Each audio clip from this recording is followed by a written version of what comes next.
हरिः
गुरुर्ब्रह्मा गुरुर्विष्णुः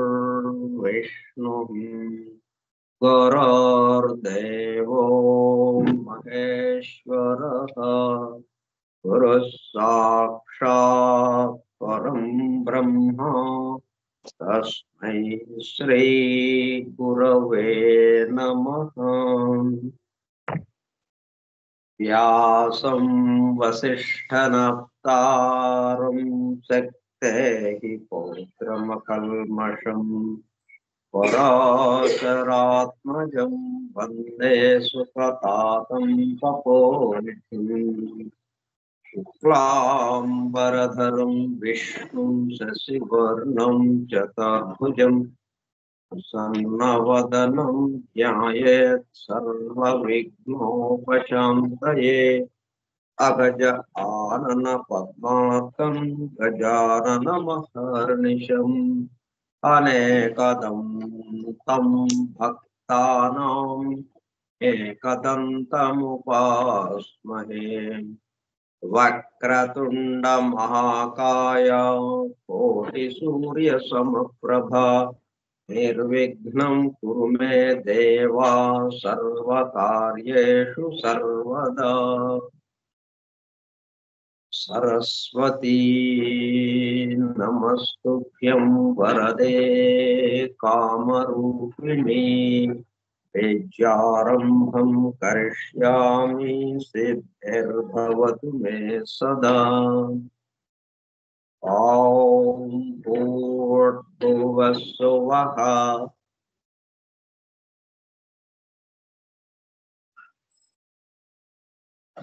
ॐ तत्सवितुर्वरेण्यं भर्गो देवस्य धीमहि धियो यो नः प्रचोदयात्।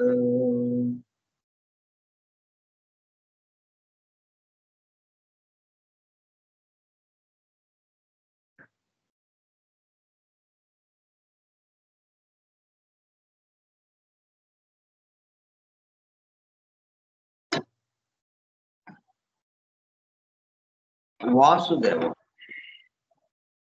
कार्यक्रम परिचय पत्रम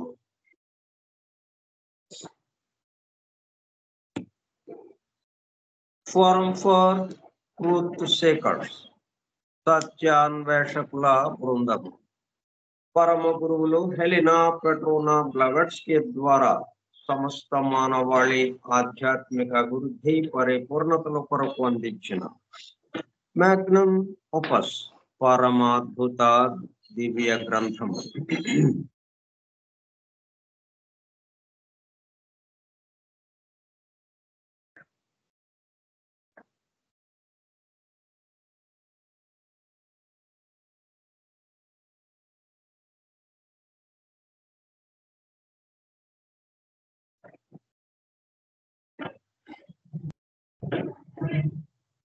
The Secret Doctrine, Rahasya Satya Sutram, Volume 1, Cosmogenesis, Prathama Sampurna Brahmandotpatti Krama. Part 1, Cosmic Evolution, and 7 stanzas from the book of Dhyan. ప్రథమ భాగం ధ్యాన గ్రంథంలోని 7 స్టాంజాస్ లో వివరింపబడిన బ్రహ్మాండ పరిణామం, గ్రంథ పఠనము, అధ్యయనము, అవగాహన, ఆత్మదర్శనము కార్యక్రమం. 220వ పాఠము 11/11/2024, 11/12/2024, బుధవారము సాయంత్రం 4:30 గంటలు. The secret doctor Skype group లో సుదూర ప్రాంతాలలో ఎవరింట్లో వారు హాయిగా విశ్రాంతి తీసుకుంటూ ఏకకాలంలో ఒకేసారి ఏమి చేస్తున్నాము, వింటున్నాము. ఏమి వింటున్నాము? శాస్త్ర సాంకేతిక రంగంలో ఎంతో వేగముగా పురోగమిస్తున్న ప్రస్తుత కాలంలోని మానవాళి అదే వేగముతో ఆధ్యాత్మిక రంగంలో కూడా పురోగమించుటకు వీలుగా ప్రపంచంలోని అన్ని జాతుల మతముల పవిత్ర గ్రంథములలో పొడుపు కథల రూపంలో అర్థము అయి అవనట్లుగా ఉన్న సృష్టి రహస్యములను, సృష్టి అమెరికా కూర్పును బహిర్గతం చేసి మానవాళికి అందించి వాటి అవగాహన ద్వారా ఆత్మ దర్శనము పొందుట అను దివ్య ప్రణాళిక అమలు పరచబడుటకు పరమ గురువులు మేడం హెలినా పెట్రోనా బ్లవెట్స్కీ ద్వారా అత్యద్భుతముగా అందించిన ద సీక్రెట్ డాక్టర్ గ్రంథంలో బాహాటముగా ఇవ్వబడిన అతి నిగూఢములైన సృష్టి రహస్యములు, వాటి మూలము, గ్రంథ హృదయములు చేరు పద్ధతులు తెలుసుకోవాలనే తీవ్ర ఇచ్ఛతో, తపనతో సత్యాన్వేషణలో భాగముగా ఎన్నో నిగూఢ విషయములను మరింత లోతుగా తెలుసుకుంటూ సత్యమును చేరు ప్రయత్నంలో మనమందరము ఇక్కడ చేరాము. దానితో పాటు ఆధునిక విజ్ఞానము యొక్క దృష్టి పథము నుండి తప్పిపోయిన తత్వదర్శన అన్వేషణలో అనగా సత్యాన్వేషణ కొరకు కూడా ఈ గ్రంథము దగ్గరకు వచ్చాము. The true student of the secret doctrine is a జ్ఞానయోగి అని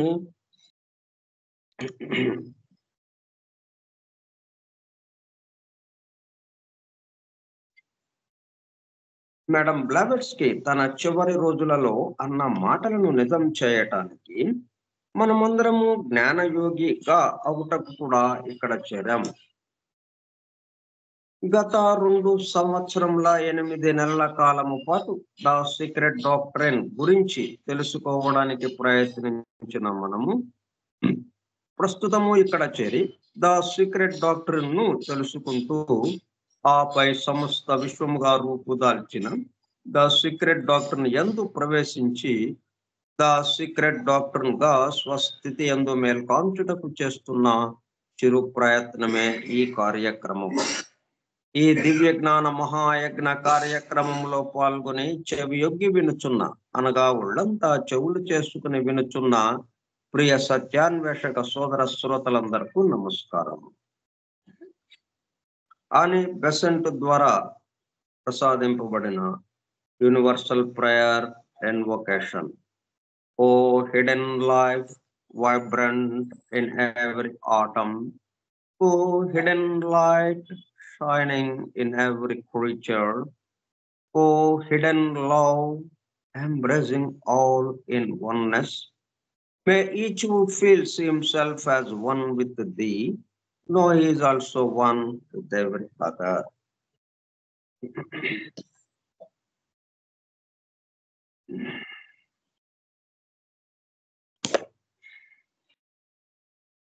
మనం స్టాంజా 4లో స్టాంజా 1లోనే ఉన్నప్పటికీ స్టాంజా 1లోనే మొదటి స్టాంజాలోనే 9వ శ్లోకంలో ఉండగా సంఖ్యల యొక్క విశేషం గురించి తెలుసుకోవడానికి 4వ స్టాంజాలోకి వెళ్ళాం. మనం 4వ స్టాంజా 3వ శ్లోకానికి సంబంధించిన ఆ 3వ శ్లోకంలోని 2వ భాగానికి సంబంధించిన వ్యాఖ్యానం మనం చూస్తాం.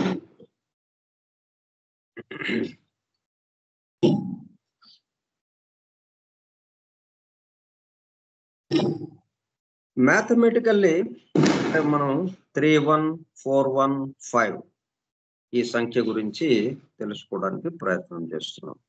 Mathematically they represent the well-known calculation, namely that the ratio of the diameter to the circumference of a circle is as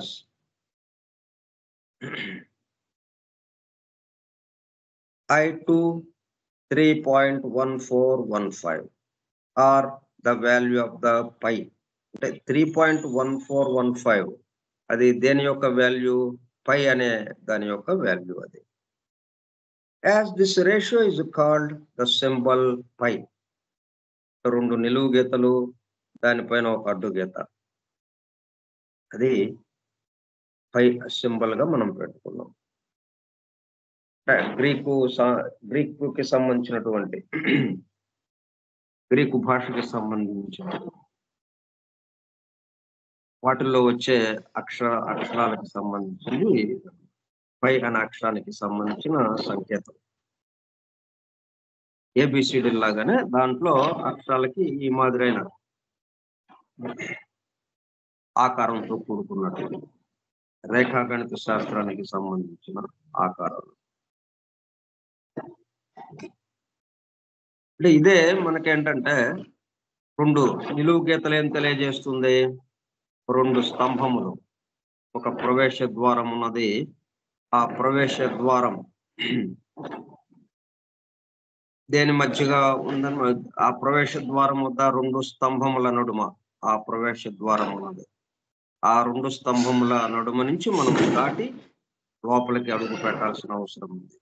దానికి సంకేతంగా ఇది ఉంది. ఆ తర్వాత పైన అడ్డుగీత సేత్ అనే చక్రవర్తి, అంటే పవిత్ర గ్రంథాల్లో వస్తుంది మనకి. సేత్ అనే చక్రవర్తి ఆ రెండు స్తంభముల పైన, రెండు స్తంభాలని ఈ పైన ఒక ఆర్చిని నిర్మించి ఆ ఆర్చి పైన అజరామరమైన జ్ఞానాన్ని చెక్కించాడు అని ఒక కథ ఉంది మనకి. అజరామరమైనటువంటి జ్ఞానము, శాశ్వతముగా ఉండే జ్ఞానం ఏదైతే ఉందో దాన్ని చెక్కించాడు. దాని మీద పై అంటే ఏమిటనమాట? స్థిర నిష్పత్తికి సంబంధించింది. Being always used in mathematical formulae to express it. ఇది ఈ సింబల్ ని మనం గణిత శాస్త్రానికి సంబంధించి ఎన్నో సమస్యలను సాధించడానికి, పరిష్కరించడానికి అది ఉపయోగిస్తున్నాం మనం. దాని గురించి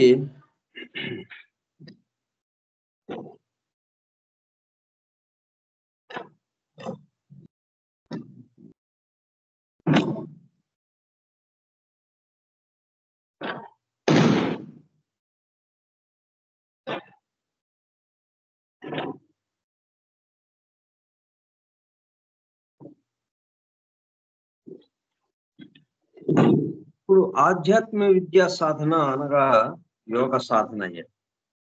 అంటే ఈ పై గురించిన విషయం ఏంటో అనేది మనం కొంచెం తెలుసుకుందాం. సాధకుడు ముందుగా తనలోని అహం అస్మి అను మంత్రమును ధ్యానించబడదు. అహం అస్మి, నేను అయి ఉన్నాను. అహం అస్మి, ఏదిగా అయి ఉన్నాను? ఏదైతే ఉందో అదిగా అయి ఉన్నాను నేను. ఏదైతే ఉందో దానికి నాకు భేదం లేదు. అదే నేను, నేనే అది. అంటే I am that I am, I am that I am. మొత్తానికి సంబంధించిన వాడి పేరు ఐ ఆమ్, మన పేరు కూడా అదే. కాబట్టి మనం ఏంటి? మన ఆయాము ఈ దేహానికి పరిమితమైనటువంటి ఆయాము. కాబట్టి ఈ దేహానికి పరిమితమైన ఆయాము సంస్థానికి సంబంధించిన ఆయామంలో కరిగిపోతాం. ఆ నేనే ఇక్కడ ఈ స్థూల జగత్తులో దేహానికి పరిమితమైన నేనుగా చెప్పబడుతుంది. ఆ ఎరుకతో మనం ఆ నేనే ఈ నేను అన్న ఎరుకతో మనం ఈ నిత్య జీవితాన్ని మనం గడపటం అనే దానికి ఇవ్వబడింది. ఆ మంత్రమును ధ్యానించవలను. అది యోగ విద్యాభ్యాసమునకు కేంద్ర బిందువై ఏక సంఖ్యాత్మక దివ్య శక్తిగా పరిణమించును. దానిని రేఖాగణితంలోని వృత్త కేంద్రముగా గుర్తించవలను. వృత్తము కేంద్రం అనగానే దాని చుట్టూరా ఒక పరిధి అంటే వృత్తము. అట్లా వృత్తము అనేది వచ్చింది. ఆ వృత్తానికి సంబంధించే ఇప్పుడు ఈ పై అనే సంకేతం. అందుకని ఇప్పుడు ఇది మనం తెలుసుకోవడానికి ప్రయత్నం చేయాలి. పై అనేది అర్థం అవ్వాలంటే ఇప్పుడు మనం చదువుకుంటున్నది అర్థం చేసుకుంటే మనము ఆ పై అనే సంగతి మనకు క్లియర్ గా తెలిసిపోతుంది. కేంద్ర బిందువై ఏక సంఖ్యాత్మక దివ్య శక్తిగా పరిణమించును. అహమస్మి అనేటప్పటిలో 2 నేనులు లేవు. ఇప్పుడేంటి, నేను ఒకడిని ఉన్నాను, ఈ దేహానికి పరిమితమైన నేను, ఈ మొత్తానికి సంబంధించింది ఒకడు ఉన్నారని అంటున్నారు. కాబట్టి ఒకడు ఉన్నాడు అక్కడ. ఇక్కడ ఇద్దరు ఉంటున్నాం. ఇక్కడ ఇద్దరు లేరు. ఇక్కడ ఆ నేనే స్థూలానికి వచ్చినప్పుడు కల్లా ఇట్లా రూపాంతరం చెందింది. జలము మంచుగడ్డ కట్టుకున్నట్టుగా ఆ దైవమే ఆ నేనే ఈ నేనుగా రూపు ధరించింది. ఈ నేనుగా రూపాంతరం చెందింది. జలము మంచుగడ్డ కట్టుకున్నట్టుగా. జలమే మంచుగడ్డ అంటే మంచుగడ్డకి జలానికి తేడా లేదు. కానీ స్థితిలో మాత్రం కొంచెం తేడా. ఆకారము, స్థితి, లక్షణాలు అన్ని తేడా ఉన్నట్టుగా మనకు అనిపిస్తుంది. కానీ వసుధ ఆ రెండింటి మధ్యన తేడా లేదు. దీంట్లో ఉంది జలమే, దాంట్లో ఉంది జలమే. జలంలో జలమే ఉంది, మంచుగడ్డలోనూ జలమే ఉంది. కానీ రెండుగా భాషిస్తున్నాయి మనకి. అట్లాగే అసలైన నేను ఏదైతే ఉందో, యథార్థ నేను అని మనం ఏదైతే చెప్పుకుంటున్నాం, మొత్తానికి సంబంధించిన నేను, అది క్రమక్రమంగా తనను తను తగ్గించుకుంటూ తన లక్షణాలన్నిటినీ పరిమితం చేసుకుంటూ చిన్న నేనుగా, ఈ దేహానికి పరిమితమైన నేనుగా అది రూపాంతరం చెందింది. మీరుగా ఇట్లా ఇక్కడ ఉన్నటువంటి సమస్త జీవులుగా, సమస్త అణువులుగా, జీవులుగా, ఈ సృష్టిలో ఉన్నటువంటి సమస్తముగా ఆయన అట్లాగా రూపాంతరం చెంది ఉన్నాడు. నేను ఆ పెద్ద నేనుకి సంబంధించిన నేనునే, మీరు ఆ పెద్ద నేనుకి సంబంధించిన నేనే.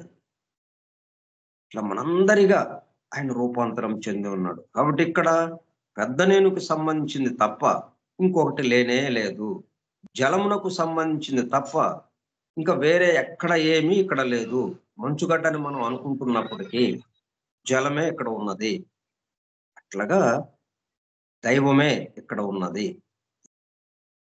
ఆ విధంగా సరే, ఇవన్నీ ఇట్లా రకరకాలుగా ఉంటున్నాయి, మరి గందరగోళాలుగా ఉంటున్నాయి.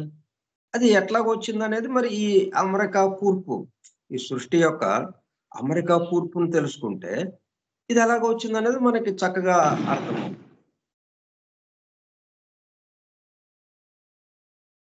అది మనకు తెలిసింది కాబట్టి సీక్రెట్ డాక్టర్ ద్వారా మనము కొంత అధ్యయనం చేసింది.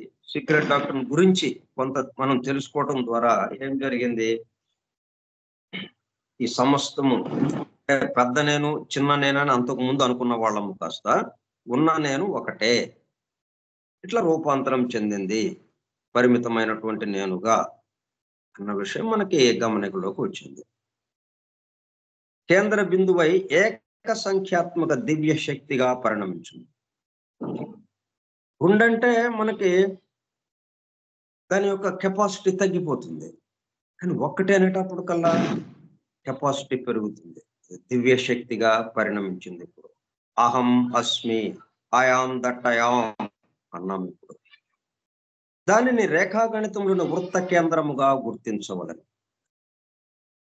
అందుకే మనకి ఆ బుక్ ఆఫ్ ధ్యాన్ ఏదైతే ఉందో హిమాలయ పర్వత గుహల్లో, హిమాలయ పర్వతాల్లో మాస్టర్స్ యొక్క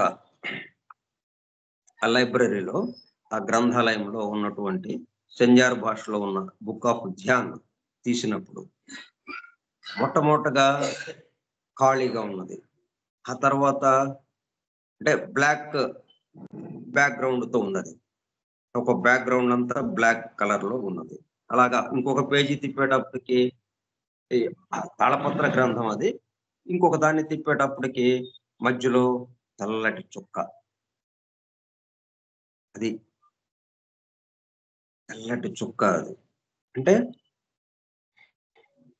కేంద్ర బిందువై ఏకసంఖ్యాత్మక దివ్య శక్తిగా అది మనకి అంటే ముందు ఉన్నదది ఆ స్థితి.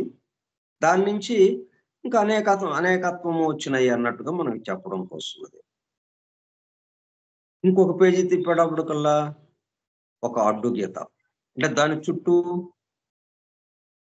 వృత్తం వచ్చేసింది. ఒక అడ్డు గీత. మళ్ళీ ఇంకో పేజీ తిప్పేటప్పటికల్లా దాని చుట్టూ ఒక వృత్తం. అంటే అంత వ్యాసంతో. అంటే వ్యాసార్థంతో దానికి వృత్తం గీయటం కేంద్ర బిందువు నుంచి. అలాగా వృత్త కేంద్రముగా అది గుర్తించవలెను. రేఖాగణితంలోని వృత్త కేంద్రముగా గుర్తించవలెను.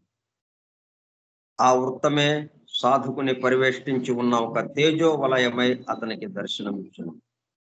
అదే మనం నిన్న చెప్పుకున్నటువంటి దిగ్మండల రేఖ, హరాయిజన్.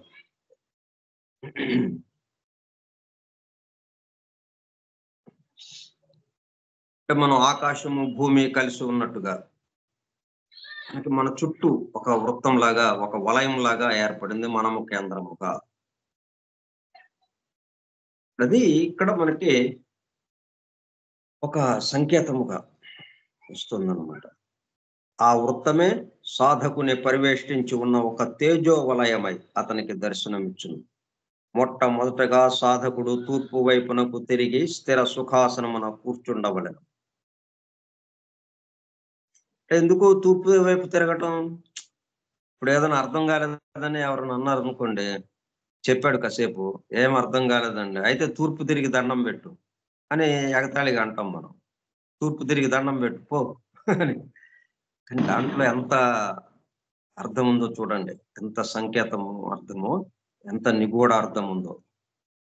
ఏంటి తూర్పు తిరిగి దండం పెట్టడం అంటే? మొట్టమొదటగా సాధకుడు తూర్పు వైపునకు తిరిగి స్థిర సుఖాసనమున కూర్చుండవలెను.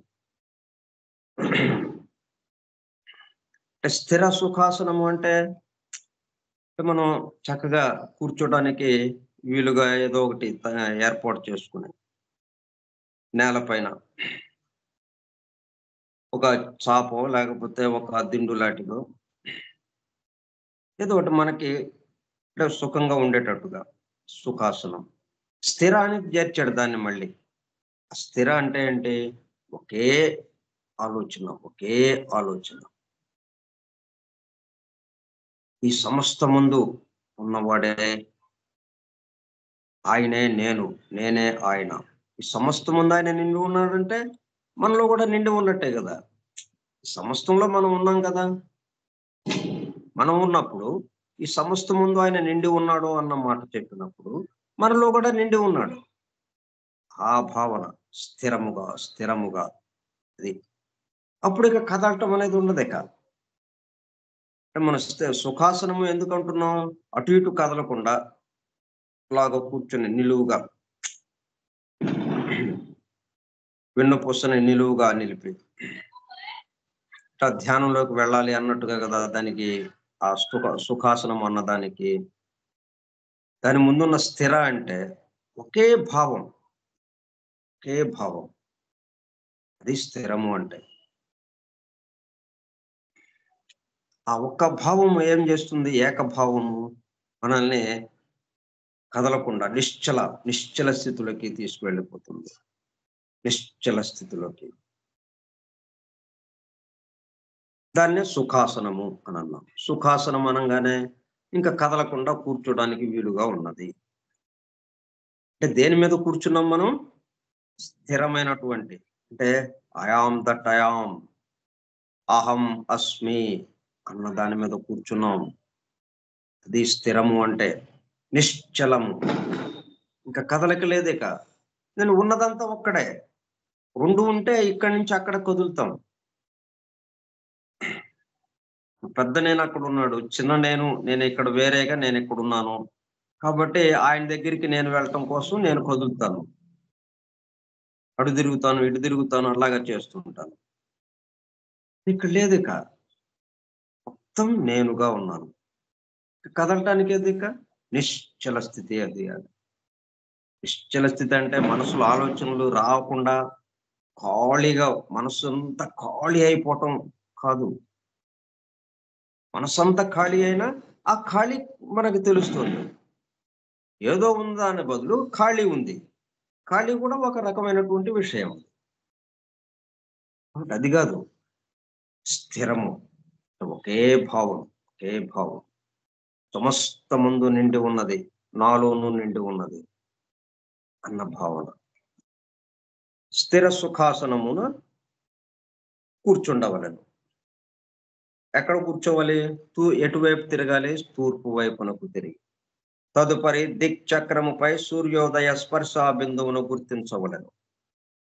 అలా సముద్రపుటన కూర్చున్నాం. ఇంకా సూర్యోదయం కాలేదు. అలా చూస్తూ ఉన్నాం. ఆ హొరైజన్ ఏదైతే ఉందో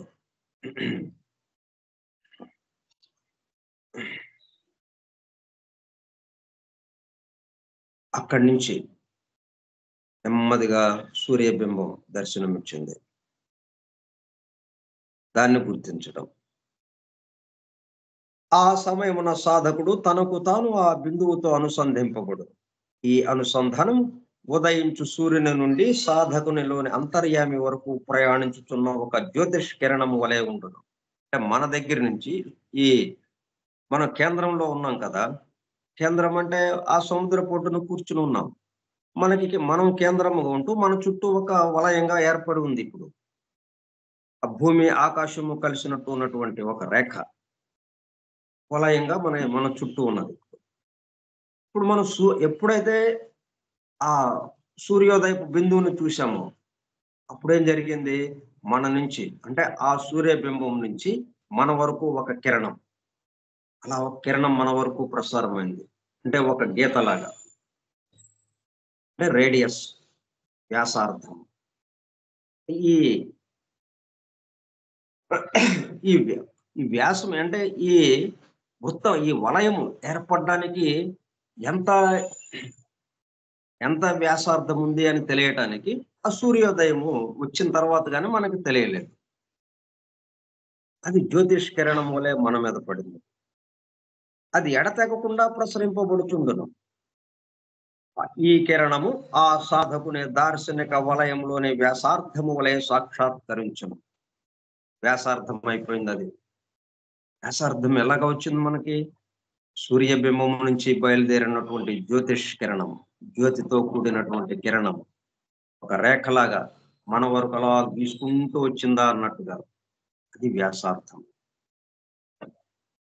క్రమక్రమముగా ఈ అనుసంధానము ముందునకు సాగి దిక్చక్రమునకును వ్యాసార్థము వలె భాషించుచున్న జ్యోతిష్ కిరణమునకును మధ్య ఒక స్థిర సంబంధమును కూర్పు చేయను.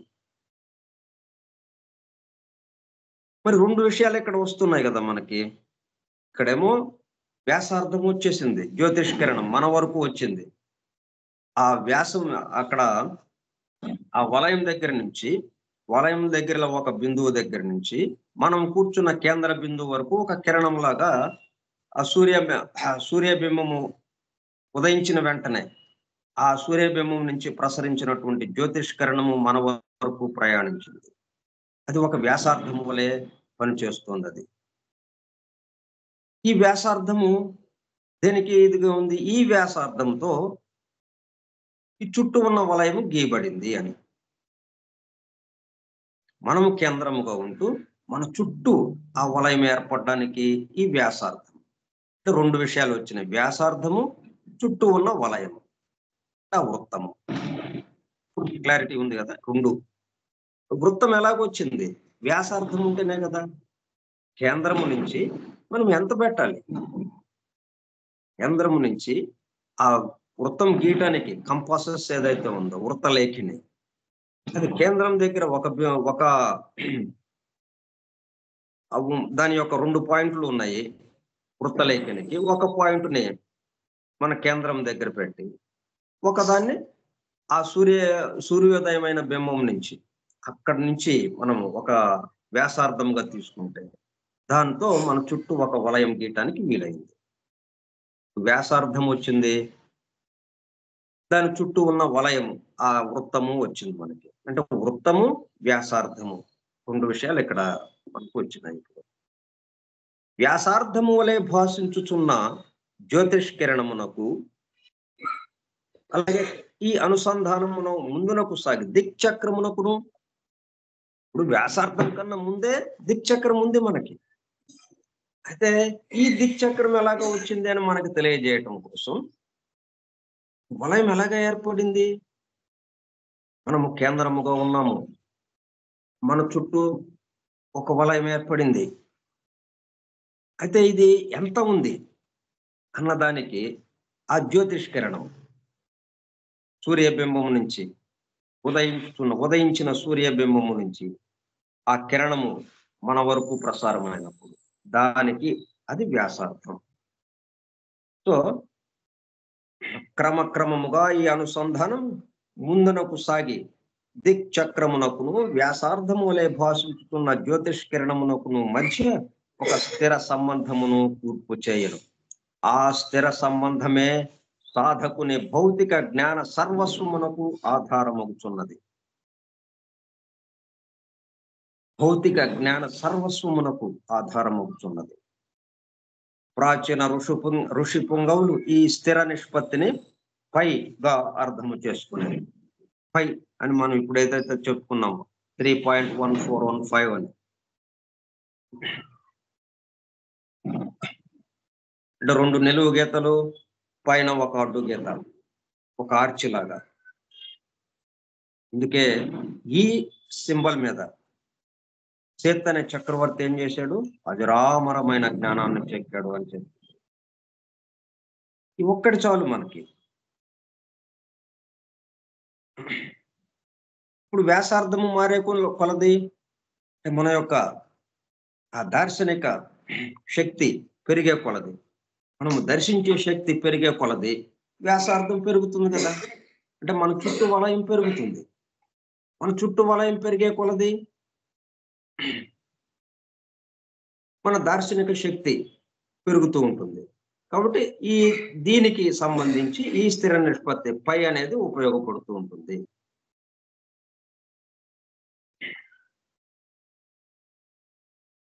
ఇది సంఖ్యా గర్భితమైన ఒక శక్తి స్వరూపము. కొన్ని యోగ విద్యా సంప్రదాయములలో ఈ శక్తి స్వరూపమును పరమ గురువైన పైమండరసిగా గుర్తించి ధ్యాన స్వరూపమును అనుగ్రహించబడుతున్నది.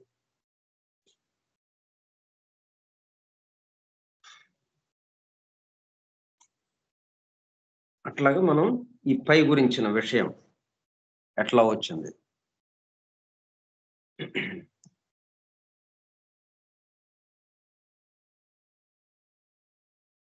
The symbol pi being always used in mathematical formulae to express it.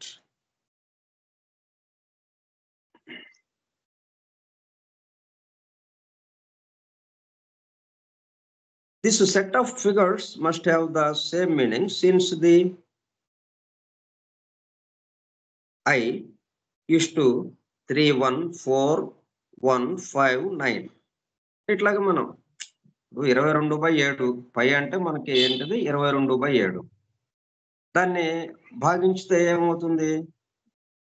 ఇది వస్తాయి 314,159 అలాగా ఇక అనంతం. 22/7ని నిశ్శేషముగా భాగించడం ఉంటుందా? లేదు. ఎటువంటి సంఖ్యని, ఎటువంటి సంకేతాన్ని ఋషి పుంగవులు మనకు అందించారో చూడండి. స్థిరముగా ఉండేటట్టు కాదు. అంటే అనంతం, ఈ సృష్టి అంతా కూడా అనంతమైనది అని మనకి తెలియచెప్పడం కోసం. దీన్ని మనం తెలుసుకోవడానికి ప్రయత్నం చేస్తున్నామంటే మనం వేరుగా ఉన్నాం, తెలుసుకునే వాళ్ళంగా. తెలియబడేది వేరుగా ఉంది కాబట్టి అది అనంతమిక. నువ్వు ఎక్కడికైనా వెళ్ళు, ఇంకా అంత దూరం ఉంటుంది. అదే ఎండమావి అని చెప్పింది. ఎండమావులు మనం ఎక్కడ దాకా అక్కర్లేదు, ఎడారిలోకి వెళ్ళక్కర్లేదు. మనం నేషనల్ హైవేలో వెళ్తుంటే దూరంగా నీళ్లు నిలబడినట్టుగా ఉంటాయి. ఏదో వర్షం పడితే వర్షం పడి ఆగిన తర్వాత నీళ్ళు అలా నిలబడి ఉంటాయి. అట్లాగా నీళ్లు నిలబడ్డట్టు ఉంటాయి. ఏంటి ఇక్కడ వర్షం ఏమైనా పడిందా ఏంటి అనుకుంటాం. మనం ఎక్కడి నుంచో ప్రయాణం చేసి వస్తున్నాం. అక్కడెక్కడ వర్షం లేదు. కానీ ఇక్కడేమో నీళ్లు కనపడ్డాయి. ఏంటి ఇక్కడేమో వర్షం పడిందా ఏంటి అనుకుంటాం. ఆ కారులో ఉన్న వాళ్ళు అనుకుంటారు. వీళ్ళు దానికి దగ్గర అవుతుంటారు. దగ్గర అవుతున్నట్టు అనిపిస్తుంది కానీ అక్కడికి వెళ్తే ఏమీ లేదు. మామూలుగానే ఉంది. ఇక్కడ అంతకుముందు ఎక్కడైతే రహదారి ఎలాగో ఉందో పొడిగా ఏమాత్రము తడి లేకుండా అక్కడ కూడా అలాగే ఉంది. అరే నీళ్ళు ఏమైనాయి? ఇంత విచిత్రం. అట్లాగా అనంతం అన్నమాట. అనంతం ఇది. ఎక్కడి దాకా వెళ్ళాం. అనంతం. అందుకని ఈ 22/7 అన్నది ఆ పై అన్న సంకేతం మనకు అందింపబడింది. అది నిశ్శేషముగా భాగింపబడదు. శేషము. అందుకని శేషుడి మీద ఆయన పవళించి ఉన్నాడు. శేషుడి మీద ఆయన ఆది శేషుడి మీద ఆయన కూడా మళ్ళీ ఆ శేషుడు కూడా ఎవరు? ఆది మూలంలో ఉన్నటువంటి వాడు. ఈ సృష్టి ఈ వ్యవహారం అంతా లేనప్పుడు ఉన్నవాడు.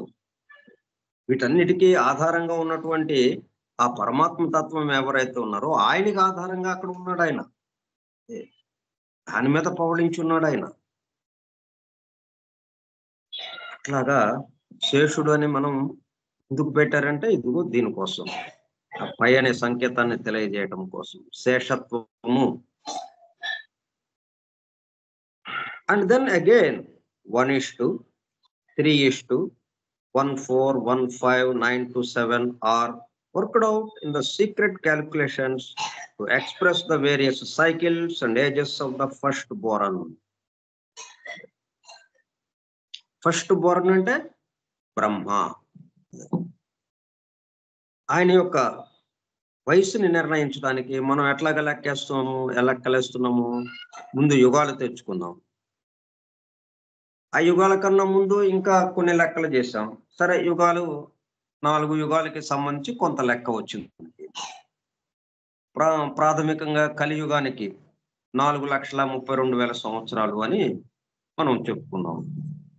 అట్లాగే దానికి రెట్టింపు ద్వాపర యుగం, దానికి 3 త్రేతాయుగం, దానికి 4 కృతయుగం, ఇలాగా వేసుకున్నాం. ఈ మొత్తం 4 కుడితే ఏమైంది? ఎందుకంటే ఉన్నాయి 4 యుగాలు మనకి. ఈ 4 యుగాలు మరలా మారుతూ ఉంటాయి. రాబోయే రోజుల్లో దాన్ని ఇంకో 3 కలవచ్చు. ఎందుకంటే ఇదంతా 4తో ఆగదు అని చెప్పి ప్రతి చోట వస్తుంది మనకి. మనం ఆకల్ట్ కీబోర్డ్ అన్నాం, 4 కీస్ అన్నాం, 4 మేజర్ కీస్. కానీ ఇంకా 3 ఉన్నాయి. అవి తర్వాత మీకు అందింపబడతాయి అని చెప్తున్నారు. అట్లాగే యుగాలు కూడా మనకి ఇంకొక 3 మనకు అందింపబడవచ్చు తర్వాత. ప్రస్తుతానికి 4 అని చెప్పుకుంటున్నాం మనం. సరే, ఆ 4 కలిపితే ఏమైంది? 43,20,000 సంవత్సరాలు అయింది. అది ఒక మహాయుగంగా లెక్కేసుకుంటూ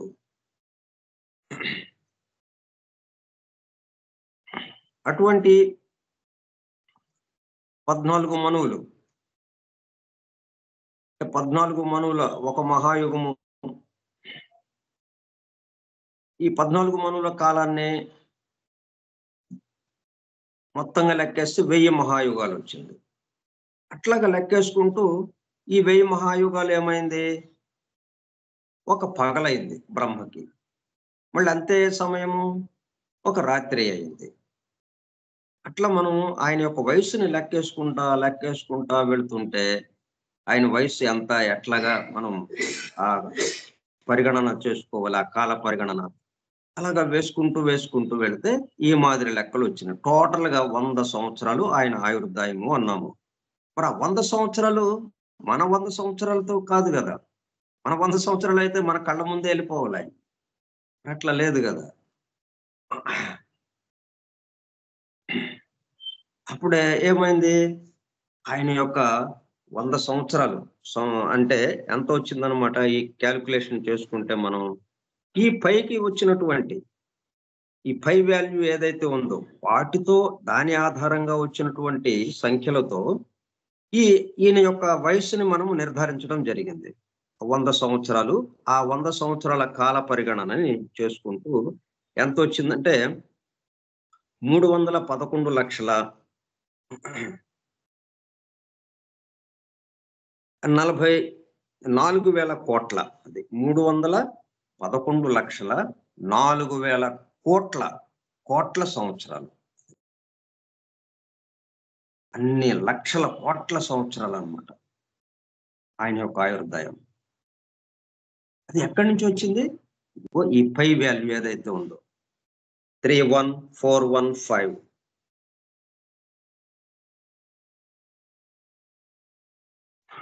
with fractions and yield the same 13415 by a process we are not concerned with at present. అంటే మరి దాన్ని లోతుల్లోకి వెళ్ళటం లేదు. అంటే ఇప్పుడు ఇది ఈ వివరించుకుంటున్న సమయానికి ఇంతవరకు మనకి సరిపోతుంది అని అక్కడితో ఆపేశారు. అది ఈ 31415కి ముందేంటి?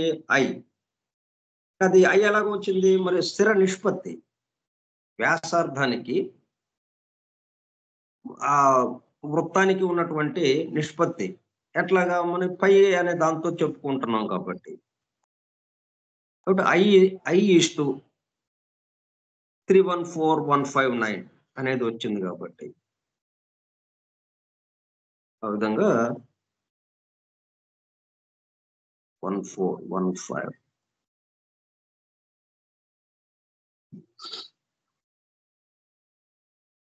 And it may be shown that Mr. Ralston Skinner, author of The Source of Measures, Ralston Skinner అన్న ఒక గ్రంథకర్త ద సోర్స్ ఆఫ్ మెజర్స్ అన్న గ్రంథాన్ని ఇవ్వటం జరిగింది. అనే గ్రంథం ఆయన ద్వారా వచ్చింది. ఇవన్నీ ఏంటంటే వాళ్ళు ఏదో గొప్పగా రాశారని కాదు, వాళ్ళు దర్శించారు. వాళ్ళు దర్శించి ఆ విషయాలు అందజేయటం. జాఫ్రీ హడ్సన్ ఉన్నాడు, the hidden wisdom in the holy Bible, నిగూఢముగా రహస్యముగా దాగి ఉన్న దైవమే పరిశుద్ధ బైబిల్ గ్రంథం అన్న పేరుతో గ్రంథం ఇచ్చాడు మనకి. ఆయన ఊహలతో రాశాడు, సొంత ఊహలతో లేదు. ఆయనకి దర్శనం ఇచ్చింది. సీక్రెట్ డాక్టర్ యొక్క వెలుగు ద్వారా దర్శనం ఇచ్చి ఆ గ్రంథాన్ని ఆయన అందివ్వగలిగాడు. అందువల్ల ఇప్పుడు ఇటువంటివన్నీ ఏంటంటే వాళ్ళ ద్వారా రావటం. అట్లా ఆయన ద్వారా ఏదొచ్చింది? The source of measures, mister Ralston Skinner అన్న ఆయన ద్వారా the source of measures. Measure అంటే మనం కొలతలకి సంబంధించి, ఆ కొలతలకి మూలమైంది. కొలతలకి మూలమైన కొలత. కొలతలన్నిటికీ మనం ఏ కొలతలైతే ఇప్పుడు చేసుకుంటున్నామో భౌతికంగా, స్థూలంగా మనము ఎన్నో రకాల కొలతలు చేస్తున్నాం కదా. ఆ కొలతలన్నిటికీ మూలమైంది, ఆధారమైంది ఏమిటో వాటి గురించి రాశాడు ఆయన. The source of measures. ఈ కొలతలన్నిటికీ ఆధారం ఎక్కడి నుంచి వచ్చింది, మూలం ఏంటి అన్న విషయాన్ని ఆయన వివరించడం జరిగింది ఆ గ్రంథం ద్వారా. రీడ్స్ ద హిబ్రూ వర్డ్ ఆల్హిమ్ అంటే ఎలోహిమ్. ఎలోహిమ్ అంటేనేమో ELOHIM అని ఉంటుంది. ఇక్కడ ఏంటంటే అల్హిమ్, ALHIM, అల్హిమ్ హిబ్రూ వర్డ్. అంటే అదేంటి? దైవం యొక్క నామం. దైవం యొక్క నామం అది. In the same number values by omitting as said the ciphers and by permutation 13514, since A is 1 అంటే మనకి ఇప్పుడు హిబ్రూ లెటర్స్ ఎలాగుంటాయి? అలఫ్, డలత్ అని ఇట్లా ఈ విధంగా ఉంటాయి. వాటికేమో రేఖా గణితాల్లో లాగా నిలువు గీతలు, అడ్డగీతలు, ఈ రేఖాగణితంలో వచ్చే రకరకాల రూపాలు ఏవైతే ఉన్నాయో ఆ ఆకారాలతో ఉంటాయి అవి. మన ఏబిసిడీల లాగా ఉండవు. లాగా ఉండవు. ఇట్లా ఒక్కొక్క భాషలో ఏదైతే ఉన్నా అట్లాగా కాకుండా హిబ్రూ భాష వాటికి చాలా పెద్ద పేరుగా ఉంటుంది. అలప్, డలత్ ఈ విధంగా వస్తూ ఉంటుందన్నమాట. అట్లా చూసుకుంటే మనం అలప్‌కి అంటే మొట్టమొదటి లెటర్ ఏంటి? అలప్. దానికి ఒకటో నంబరు.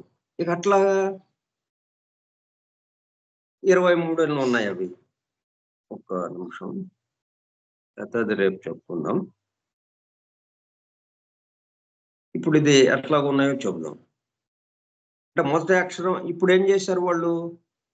ఈ అక్షరాలు ఏవైతే ఉన్నాయో, ఆ అక్షరాలకి ముందు ఉన్న అక్షరం ఏదైతే ఉందో, ఇప్పుడు ఒక్కొక్క అంకెకి ఒక్కొక్క అక్షరానికి ఒక పేరుంది.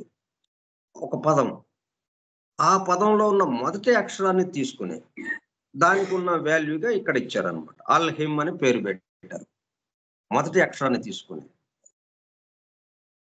దాన్నే కొన్ని సంప్రదాయాల్లో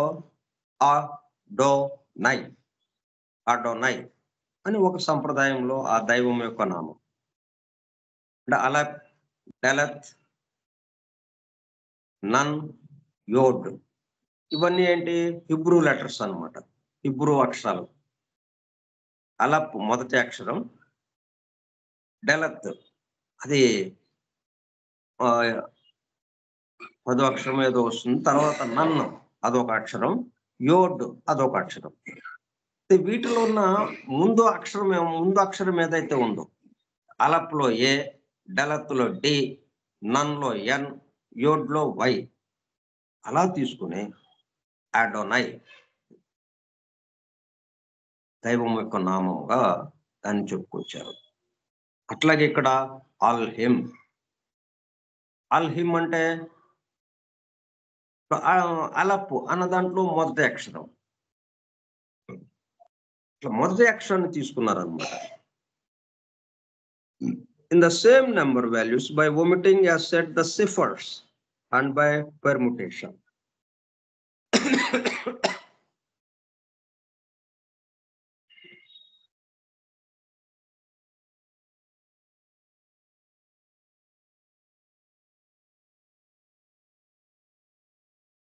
The ciphers and the ciphers and by omitting as said the ciphers and by permutation. కొన్నిటిని అంటే సంకేతంగా ఉన్నటువంటివి ఆ సంకేత లిపిలో ఉన్నటువంటి మొదటి అక్షరాన్ని తీసుకుని అలాగే బై పెర్ముటేషన్ ఒక వరుసగా దాన్ని అటు ఇటు మారుస్తూ అలా చేసేటప్పటికల్లా ఏమొచ్చింది ఇక్కడ? ఏ సిన్స్ అంటే ఇక్కడ హిబ్రూ లెటర్ ఇచ్చాడు. హిబ్రూ అక్షరం ఇచ్చి దానికి ఏ అంటే అలప్ ఈజ్ 1. అలాగే ఎల్ అనేది ఈజ్ 3 అంటే 3 అక్షరం అనమాట అది. ఆర్ 30. తర్వాత హెచ్ ఈజ్ 5. అలాగే ఐ ఫర్ 1 ఫర్ 10.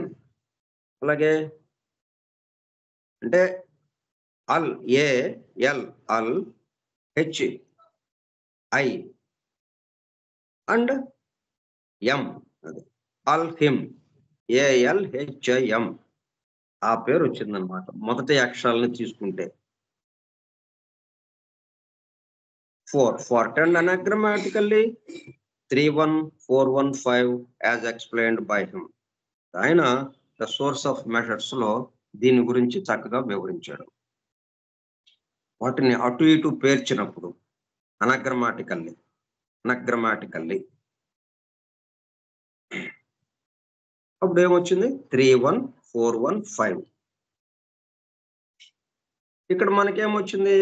1 3 5 10 4 అట్లా వచ్చింది కదా.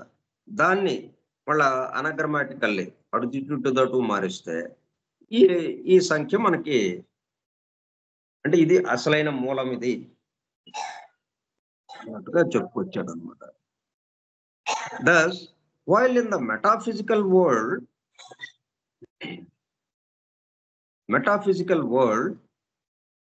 అంటే మనం ఫిజికల్ అంటే భౌతికానికి సంబంధించింది, మెటాఫిజికల్ అంటే సూక్ష్మ భౌతికానికి సంబంధించింది, సూక్ష్మ ప్రపంచానికి సంబంధించింది.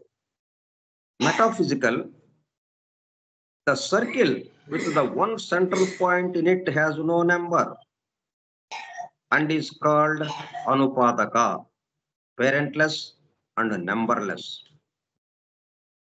ఇక్కడ ఏంటనమాట, circle with one central point అంటే కేంద్ర బిందువు ఉంది, ఆ కేంద్రం చుట్టూ ఒక వలయం ఉంది, ఒక వృత్తము. దీనికి సంఖ్య లేదు, numberless, has no number, and is called అనుపాదక. అనుపాదక అంటే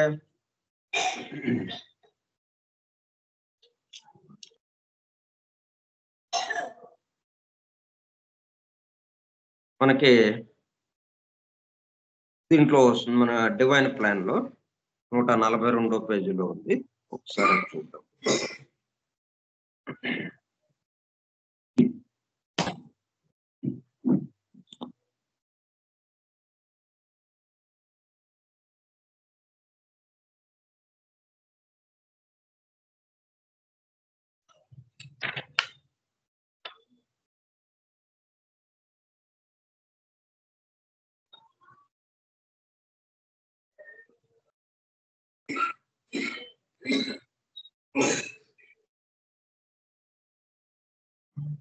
With regard to the Sanskrit word అనుపాదక, అనుపాదక ఏంటి, సంస్కృత పదం అది. There are various variants in the form of అనుపాదక.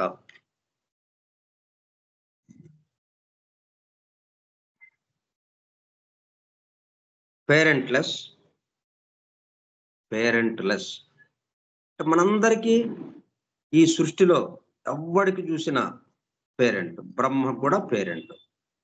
బ్రహ్మ కూడా తండ్రి ఉన్నాడు కదా, పిత ఉన్నాడు. ఆయన నా గురించి కదా కమలం ఉద్భవించి ఆ కమలంలో నుంచి ఆయన బయటికి వ్యక్తమయ్యాడు బ్రహ్మ. కాబట్టి ఆయన ఫస్ట్ బోర్న్, అందుకని ఆయన ఫస్ట్ బోర్న్ అన్నాం. ఇట్లా మనకి తెలిసిన వాళ్ళు ఎవరైనా కానీ మొత్తం పేరెంట్ తో ఉన్నవాళ్ళు, మాతాపితలు ఉన్నవాళ్ళు. కానీ ఒకటి ఉన్నది, అదేంటి, పేరెంట్ లెస్. దానికి పేరెంట్స్ లేరు. పేరెంట్స్ లేరంటే చచ్చిపోయారని కాదు, అసలు ఈయన రావడానికి కారణం పేరెంట్స్ కాదు, ఉన్నాడంతే, ఇక జన్మించడం లేదు ఆయనకి, అందువల్ల ఉన్నాడు, పేరెంట్లెస్. సెల్ఫ్ ఎగ్జిస్టింగ్, తనకు తను ఉన్నాడు. ఆయన ఉండడం వల్ల ఇదంతా వస్తుంది. Self existing, born without any parents or progenitors. ఒక వంశావళి కానీ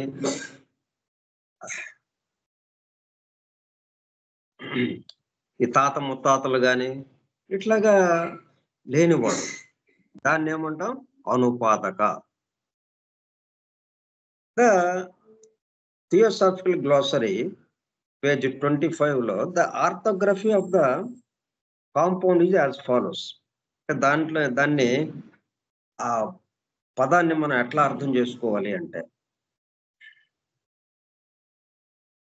మనకి థియోసాఫికల్ గ్లాసరీ ఉంది కదా, దాంట్లో 25వ పేజీలో ఉంది ఇది.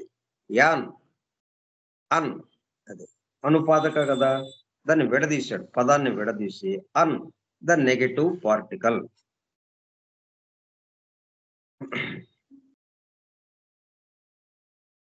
అంటే ఆ ముందు చేరితే ఏమవుతుందంటే వ్యతిరేక అర్థం వస్తుంది సంస్కృతం. అట్లాగా అన్ అనేటప్పుడు కల్లా నెగటివ్ పార్టికల్, నాట్ తర్వాత ఉప అంటే నెగటివ్ పార్టికల్ అంటే నాట్ కాదు అని, కాదు. అన్నంటే ఆ తర్వాత ఏదైతే చెప్తున్నారో అది కాదు, ముందు చెప్పట్లేదు, అది ముందే చెప్పారు కాదు అని మనకి వెంటనే తెలియడానికి. ముందే చెప్పకపోతే అది ఎక్కడో చివరి చెప్పాడు అనుకోండి, ఆ చివరిది మనం వదిలేస్తాం, వదిలేసి ముందు ఉన్నది పట్టుకుని ఇదిగో ఈయన జన్మించాడంట, ఈయనకి వేరే ఎవరో తల్లిదండ్రులు ఉండుండాలైతే అన్నట్టుగా వచ్చేస్తుంది మనకి. అందుకని ముందు దేంతో మొదలు పెట్టాడు? ఆన్, నాట్, లేదు, కాదు అన్నట్టుగా. ఏంటి లేదు, ఏంటి కాదు అని మళ్ళీ అప్పుడు మనం ప్రశ్నించుకుంటే, ఉప, ఏ preposition signifying according to,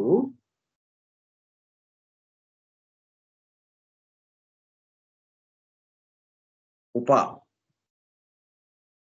according to, దాని ప్రకారం, దాని ప్రకారం కాదు అని. ఇంకా అసలైన దేని గురించి చెప్పడానికి ఈ పదం ఇచ్చాడో అది రాలా ఇంకా మనకి. ముందేమో కాదని వచ్చింది, ఆ తర్వాత అకార్డింగ్ టు, దాని ప్రకారం, దాని ప్రకారము కాదు ఏంటి అని మళ్ళీ ఇంకా అనుపాద, ఉపాదక derived from the causative form of the verb root pad, to fall, to go down, hence not going down according to the manner that others do in regard to parentage, therefore generally rendered parentless. మనం ఎవరమైనా కానీ ప్రసవింపబడతాం. జంతువులైనా, వృక్షాలైనా కానీ, ఏవైనా ఖనిజాలైనా, ఈ సృష్టిలో ఉన్నటువంటి సమస్త జీవులు ఏవైనా కానీ అది ఏదో ఒక రకంగా మనం ప్రసవింపబడటం ఉంటుంది. అది పద్ధతులు తేడా వేరే వేరే ఉండొచ్చు, రకరకాల పద్ధతుల్లో. మనలాగా మానవులకి జరిగినట్టుగానే జరగకపోవచ్చు, కానీ ఒకరి నుంచి రావటం అనేది ఉంది. ఫాల్ డౌన్, దాని నుంచి రావటం అనేది ఉంది.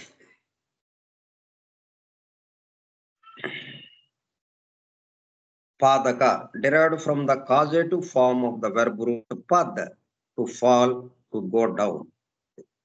అంటే చివరికి వచ్చాడు అనమాట. అది చివరికి ఏమి ఇచ్చాడు? To fall down, to go down, to fall. అది లేనివాడు, కాదు అని ముందు చెప్పుకున్నాం కదా. అది లేనివాడు, అది కానివాడు, అట్లాగా ప్రసవింపబడిన వాడు కాదు. According to, therefore generally rendered parentless.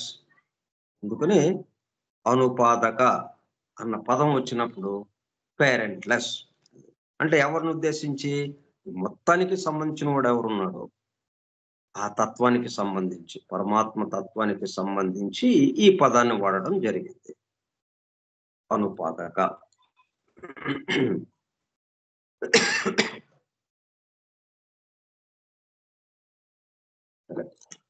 అంతవరకు సరిపోతుంది మనకి.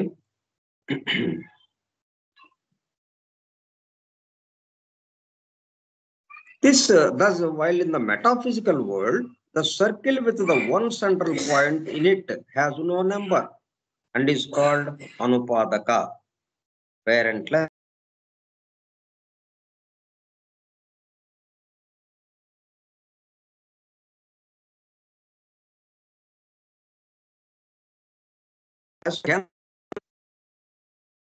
వలయం వచ్చింది మన చుట్టూ, వలయం, మనం దిక్చక్రం ఒకటి వచ్చింది, మనం కేంద్ర బిందువుగా ఉండి మన చుట్టూ ఒక దిక్చక్రం వచ్చింది.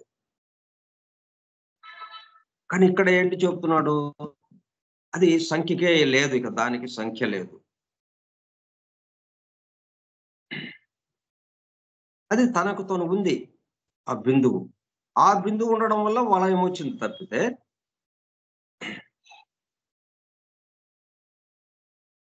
ఆ బిందువుకి మళ్ళీ ఎక్కడి నుంచో రావటం లేదు. బిందువు తనకు తను ఎగ్జిస్టెన్స్, అంతే, తనకు తను ఉన్నది బిందువు. ఈ బిందువులతో మొత్తం సమాహార రూపము, ఇదంతా బిందువులతో నిండి ఉన్నది. అందుకే మనం ఈ టీవీ కానీ, సినిమా కానీ, ఆ సినిమా తెర కానీ, టీవీ స్క్రీన్ కానీ దేంతో నిండి ఉంటుంది? డాట్స్, డాట్స్, డాట్స్, మొత్తం డాట్స్ మయం. అవి ఆకారాలుగా తీసుకునే ఆ డాట్స్ తో ఒకడు ఇటువైపు నుంచి ఎడం వైపు నుంచి కుడి వైపుకి నడుస్తూ ఏదో మాట్లాడుతూ నడుస్తూ వెళ్ళాలి అంటే ఎక్కడికక్కడ ఆగిపోతాడు వాడు. నెక్స్ట్ డాట్స్ లోకి అది ప్రతిఫలించి ఆ నెక్స్ట్ డాట్ల ద్వారా అలాగ డాట్లు ప్రకాశిస్తూ ఉండగా వాడు వెళ్ళటం జరుగుతుంది. అంటే ఇక్కడ ఏంటనమాట, మొట్టమొదటిగా ఎడం వైపున ఎవరైతే బయలుదేరారో వాడే ఇక్కడ దాకా వచ్చాడు అంటానికి లేదు. ఎక్కడికక్కడ అక్కడ పూర్తి అయిపోయి ఆ డాట్స్ లో అది సమసిపోయి కొత్త డాట్స్ లో మళ్ళీ కొత్త రూపం.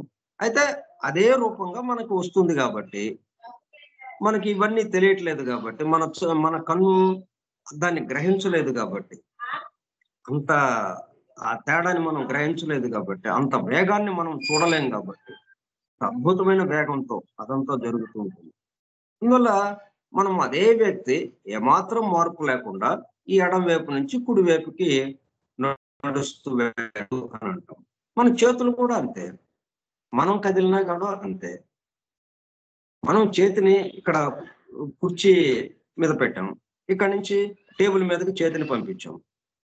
కుర్చీ మీద ఉన్న చెయ్యి అక్కడ అణువులన్నీ అక్కడ ఈ అణువులతో ఆగిపోయినాయి.